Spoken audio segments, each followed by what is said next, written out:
Important note, watch out, this is a long one. Fiancée cheated, pregnant the month after. I found out so much in the aftermath.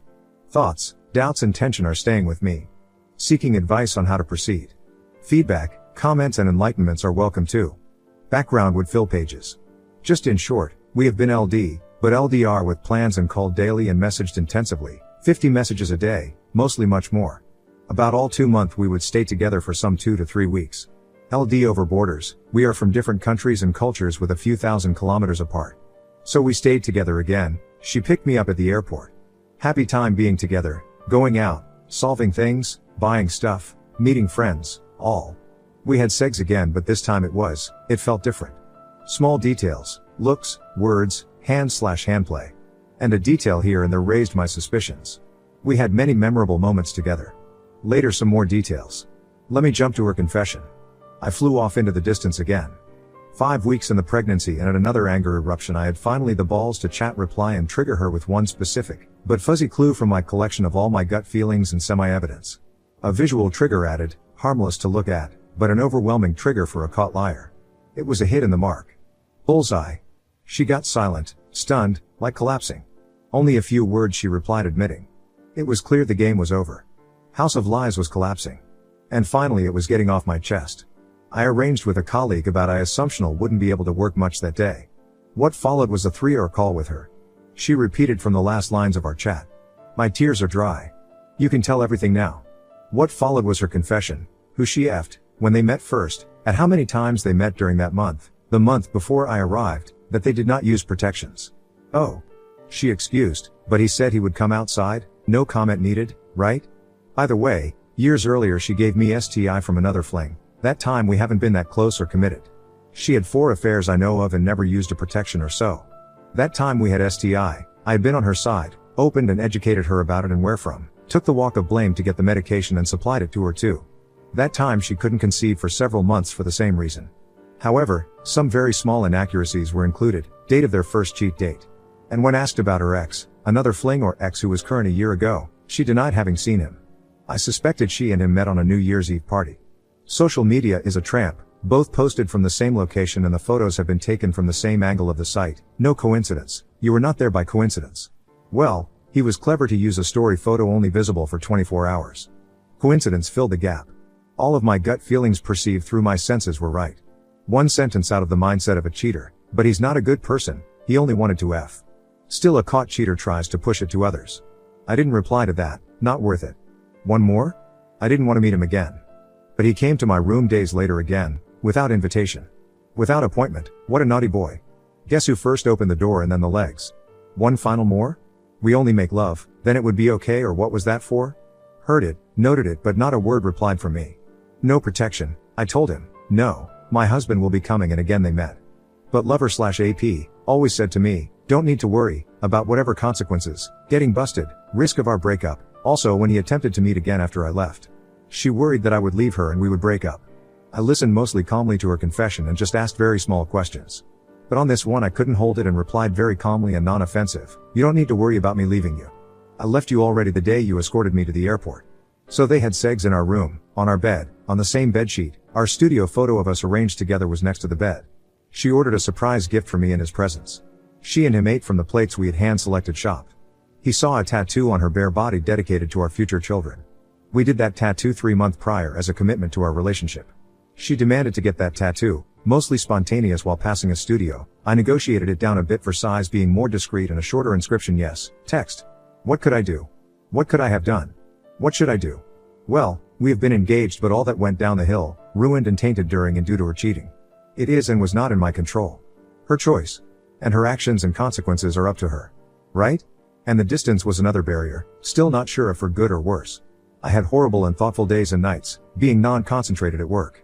Felt good about some lies got out of the secret, but felt bitter and bad about our relationship falling apart and one dream vanishing after the other. We kept in contact, it felt bizarre and strange. Less messages and calls. I couldn't say I love you anymore to her, avoided the usual confessions. Her tensions rising, I could again feel her inner tension, either because of her inner conflict, who's the father, how to continue, or due to her unghosting the other man again. My gut feeling told me, this time I was listening and trusting my gut feeling better. Her strange behavior had the same pattern as during the ongoing month. She told him the day before I arrived to forget her like he never knew her, then blocked and deleted evidence. 10 days later, in the limbo of fog and status quo, there was a morning surprise, and what followed shortly after was another new anger eruption, swearings at me. It came clear to me that there is no future for both of us. Just toxic, tainted, lies, doubt, tension, no trust, no faith, no hope, possibly new betrayal and lies. That morning she changed a profile photo. Half the way clever, it was not showing her with that other male together, but a photo he took of her on the day they met first. That way she could show it openly to everyone and to me and to her please lover, because the photo itself looks good, normal and innocent. Looks can be deceiving. Later someone enlightened me about her previous profile photos, same pattern, giving me the names matching each of her profile and story photos in a way like playing concentration, the memory card game where you find a matching pair. I traveled back in time and discovered some unseen posts by her, some that have been visible for only a few hours, and the time she changed her relationship status from engaged to single. Kicking my own crap, what I have missed, so obviously, some things so openly. I had help, someone as a translator. That someone is way more active on social media and took screenshots at the time of the posts because that someone found it strange. The bottom was, today I am not going to sleep alone. Together with a photo of her dressed nicely just before going out on the date with him. It was visible only quite short, an hour or two. What's happening in the mind of someone posting such an announcement to cheat? Who was that addressed to? Anticipation for the lover on what to expect when they meet later on that day? Thrill of announcing it public? I learned about this announcement in hindsight. At the original time of that post I was sleeping. Still risky. At that time I was very emotional, mixed, and many thoughts went through my mind. Thinking ways, thinking possibilities, almost couldn't work. Consulted/spoke with a close friend about it, overthinking and overthinking again. I found no good ending, no good outcome, no good way. Just that an end is necessary for that toxic relationship, an end for being sold for stupid, an end for being taken for a ride, an end to lies, an end to history keeps repeating, an end to our misery. And an end to my illusion about we have a committed exclusive relationship, and an end to our future would be a family with her. A fight is going on inside me. Google it with quotes for another insight. How to end. I skipped most ideas floating in my mind about how to put an end. How to cause least pain, how to not be mean. Short time and long time outcome. How to put her/them not to life danger. She twice threatened to jump as an escape, or was it her call for attention in case of borderline? Why ghosting? No additional hurt, no extra argument, no more conflict. It will hurt us both enough anyway. My intention was avoidance, to avoid that awkward situation, avoid losing faces, avoid us screaming, avoid new lies, avoid her apologizing with no chance for forgiveness. Avoid new promises to be broken again, avoid her begging, and avoid me needing to hear all this again. Heard that before. She didn't keep promises before. I needed an end to both her plus my tensions and her toxicity. And I wanted to protect myself from being hurt that deep again. On confession day, I thought and expected the end to our relationship, but somehow it was not really over and transferred to a daily routine. Wake up to myself, our relationship was over long ago. I also wanted to avoid the small risk of me getting soft. Avoiding history repeating. One time in the past, in a broad similar situation where she did something contra-relationshiptional and I wanted to break up, she slapped herself several times as a self-punishment while begging to forgive her. And another time she bite herself to underscore her promises for her virtue and honesty. I also didn't want to risk her jumping to death after a full rejection. Who's ghost first? In the past she once threatened to ghost me, block, delete and change her number, etc. Even to move so you will not find me. I remember all the details. She barked very late that night, in addition to our usual good night call. During that day there has not been much up to argue about, but it erupted from her. It sounded like an announcement in 2 weeks, her future plan. That was 2 weeks before she started her affair and met her lover. The day following that announcement I was not answering her for half the day. She played down what she said, apologizing, emphasizing how much she loves me and how much our relationship values her. Made me think. That time I forgave. I selected to ghost, avoiding discussions, worthless, avoiding confrontation with tears, avoiding new lies. By the way, one of her confessions was I am a liar. I set a fixed day some days in the future to pull out the plug. Time to become aware which plugs are there, all those social media connections, messengers, mutual friends, phone numbers, office. I read many threads about surviving infidelity, about breakups, about revenge, learning from others' experiences, trying at least. I realized nobody and no guide would take it from my shoulders. More doubt, more overthinking. Trying to think ahead into the far future. Revenge? Well, I thought about it a lot. I had the feeling for it. I hate both of them for what they did. I read a lot about revenge and payback, also about the experience others have had. And their outcome. Short time, feels good to revenge. Long time, mostly not worth it, and many have had a little evil eating them. And that then mutual friends, family and karma might look down on me because of the revenge I did. Still thoughts are circling from time to time about dropping a line or a fist to that AP. He actively took part in the actions that turned the lives of 3 to 4 people into unknown worse. Suggestions are welcome. Reputative revenge? I thought about revealing to her best friend and her sister about her infidelity and lies and everything so they wouldn't think bad of me and I keep a good reputation. Revenge would have made me feel good for a moment because I was right and she was wrong, and opening the book of shame and blame. But they are her friends and family, they would either be her side or blame her for her actions from all sides plus gossip. No win scenario. They wouldn't be part of my future anyway. To myself, let it go, so I decided to let it go, let her go and continue her life and tell her friends, relatives, family and the other guy, lover, AP, whatever story she wants or is most comfortable for her. Her future? A view to the other side, how would she and her life continue? I don't know, and it was not my business and out of my control anyway. However, whatever I give in or say to her might take effect in the far future. Her future. Their future. She would defend and justify her actions or change the story so she would have more tension about it, and the new lies she would tell them. So, whatever, give her a bit more freedom to tell them whatever she wants, whatever makes her comfortable, whatever is good for her future or the next guy. Would it hurt me?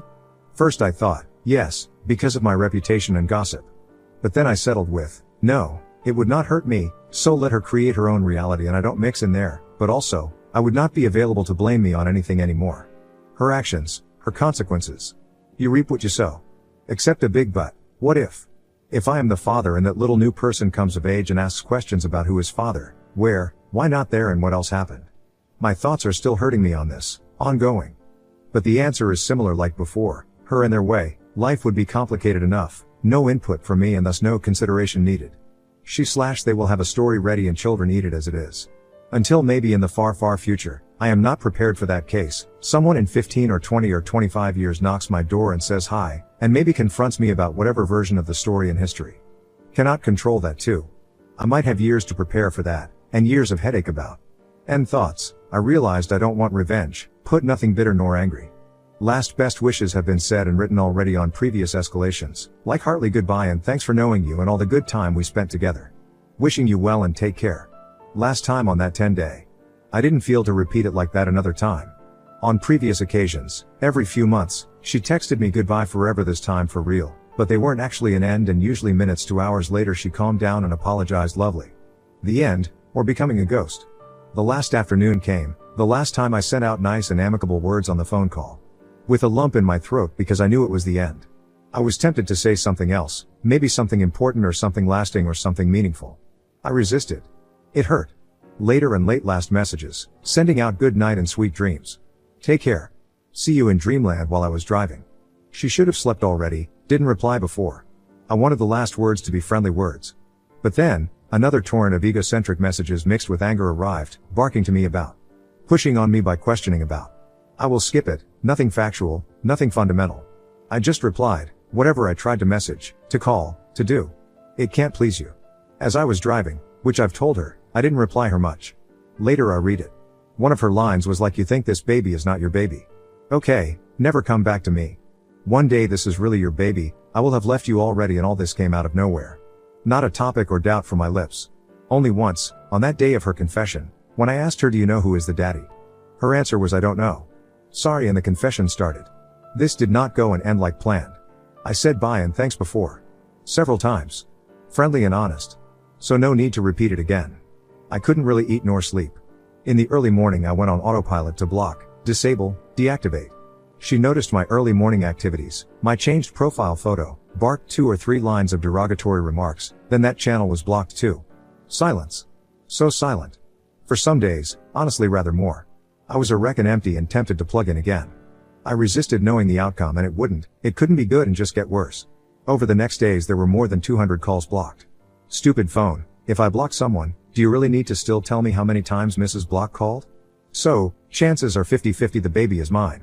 On the other hand, on my arrival day I remember her breasts felt somehow different in my hands and I couldn't figure out what it was. Was it her not being able to stay committed to our relationship? I mean, we had plans and dreams about lifelong together, family, kids and had a list of names for them already. Was it about appetite for another affair? One not enough? Thrill of falling in new love again? Kink of some kind? Was it about LD/LDR, not being available and around all the time? I know LDR is complicated, I have been on the other side of it. But we stayed so close all the time, daily several calls, short and long ones, messages and sending each other selfies and pics of our daily lives. More details are following, not really chronologically. Her side for good, I have been by her side, showed much patience and empathy towards her, and supported her emotionally. On every problem that shaked her, work, family, life. Even when morning sickness kicked in and so on. I don't want to sound arrogant, but it's likely that there will only be 2 such men in her whole life with that kind of unconditional love. The second, her father. But on this one, I can't anymore. I can't again. I won't. Doormat no more. Roller coaster of cheating. During that month before my arrival she wrote to me, twice? Thrice? Out of nothing she doesn't want me anymore and I shouldn't wait for her at the airport upon my arrival, just to forgive hours or next morning and reverse it adding love declarations. Well. That time my flight was booked anyway so if she wouldn't show up, I would be sure about it all and move on. It was hurting me to hear it and prepare my mindset with a thick skin to whatever the future will bring. Good to be prepared, but it hurt so much. It did hurt to feel our committed serious relationship has a serious problem. By that time her relationship status has changed from engaged to single already, as reconstructed in retrospect. I didn't invite her to the airport and she knew my arrival already. Let's wait and see. Background of her writing to cancel would have been of them being together, an example, after orgasm felt good, so they would triumph with their plans for their future and write to me and declare a breakup with me. Well. My gut feeling was telling me, because of her changed syntax, that some messages to me have been composed by him or by them together. It didn't match and as we messaged a lot, well, you know your partner quite well. Another day's background might have been to give me a reason for her silence and communication during her following meetup without disturbance, without her needing to reply or being callable. Reconstructed timing told me later after her confession that they met. Declarations of love, she repeatedly said during the last month she did choose me, and many more deep declarations of commitments toward our relationship and future. But I need to get to the ground, to realize she was someone who wasn't ultimately choosing me. Words and actions are not the same. In the end, actions are louder than words. She did choose to open her heart and legs. I can't and I won't trust her words anymore. Dreams were modified. We had plans for our family and talked and planned and dreamed about it from time to time. I remember late in that month we talked once again about and one of our blueprints for our future and living together was slightly modified. Small details were added. Not much, but now in the retrospective I realize it was about to include a job for the other guy. It makes sense and his job matches and coincidence is unlikely because of the timely match of these extras. And then in that future, if I would have not been around all the time, then they. I don't need to explain my thoughts further, do I? What a plan. Dream for her, for them. I would call it a nightmare of planned and ongoing betrayal. And she sold it to me as our future. On the day of confession she offered that in case I break up with her, we could still stay friends or keep in friendly contact like before and that I still could visit her in the future, even if I would be together with a new partner. In hindsight, I am thinking now this, added to the modified dream, might have been a hint to her wanting something open. One of her relatives tried to split us all the time, telling her stories about me and my race, and putting thingies into her ear and into her heart. She kept visiting and listening to that relative. Every time after, I catched her tears and needed to defend myself from the things that were told to her. He not stay with you, he not love you real, he only want to sex you, you can have other, use protection with him, you are too simple for him. Just a small selection. Once she kept strong, chose on my side, even blocked her and made pro-us statements. That commitment felt good. But she kept returning to that relative's social circle and poisoned influence, again and again later on. Hacking, out of an everyday situation she said something to me in a disrespectful way, commanding voice, rude. I rejected friendly but firm. She anger erupted. Argument about. You cannot treat me like that, I'm not a kid. Her, if you don't like it, you can leave. This, and 2 more incidents within a few days being close, being not LD. My reserve was used up. I fell silent for a moment, took it as a fateful development, double-checked by double overthinking about insisting on respect and if it would be worth it. Didn't want to be degraded to be submissive, thanked innerly about the good times we had together and began to pack my things to leave. First she let me pack, playing ignoring me, maybe testing if I would cancel it. Then her apologies kicked in and in a theatrical way she begged me to stay and to forgive her and hold on my leg, soft blocking my way to the door and so on. I gave in, stayed and explained about what I won't accept regarding mutual respect. Business trip. During my stay I left for a business trip for 2 days. But during my absence we exchanged lots of messages, some calls, selfies, as usual. After returning I asked openly and friendly, how was yesterday and last evening, gone somewhere, dinner/friend/supermarket? No. I asked several times and also hinted to her that I knew she was not at home, in a way that would have made it very easy for her to admit whatever/wherever, it was not a confrontation. She insisted on being home that night. But she wasn't. A neighbor I rarely meet or talk with confirmed to me, not at home. Where has she been? I didn't ask again and I don't know until now. Somewhere. And she slept there too. My evolving gut feeling didn't fire up more than about the obvious unknown whereabout that night, not a smallest bit about a night of love or fling. Remains mystery. But who knows how good she got at hiding and lying. Think positive and expect the worst. She sent me bears regularly, but in retrospect I remember my gut feeling telling me on one from that month, her outer crap looked well supplied with blood, excited. Either she ma ed, or. Yes, they had. And she took that photo shortly after and sent it to me. Confirmed in hindsight. Abort? How about an abort? She is pro-life. I knew, and I am too, we undoubtedly wanted kids. Maybe that's not clever, but that's clever for the upcoming existence of a new life, someone discovering their existence in this earth. However, once she threatened me about them jumping off the building as an escape. She never opened the topic to abort, and I didn't either. Again, her choice, and zero pressure from my side. Resume, the damage has been done, the seed has been planted. There is no way to turn back time. There is no way to unbreak the trust and dreams. It is not possible to undo or unf. There are some gaps in my story, sorry about that. It would be just too much and too detailed plus personal. Sometimes I think I would be better off if I could remember just half of what my senses captured and my brain remembers. That would reduce hurt and headache to less than half. Some gaps may contain things I did not do well as well, but I know these, can live well with them, and I can assure they are not massive. Roller coaster is still running again from time to time. I can't deny it, even if it would sound more manly to state how much I don't care and that I never have a thought again. Example, seeing a toddler, even in a movie, can trigger it in me. My thoughts about what happened to me and her are extensive. I am reflecting on my side, her side, and his side. Additionally, my thoughts are also trying to figure the far future, the far outcome, far like years, what might happen and how it might develop much later. Again, all sides, 4 main actors, and add friends and family and future partners. Thanks for listening to my story and my vent. I didn't mean to type that much, but my thoughts and memories yelled to get out of me. Seeking advice on how to proceed, history and future. Feedback, comments and enlightenments are welcome too.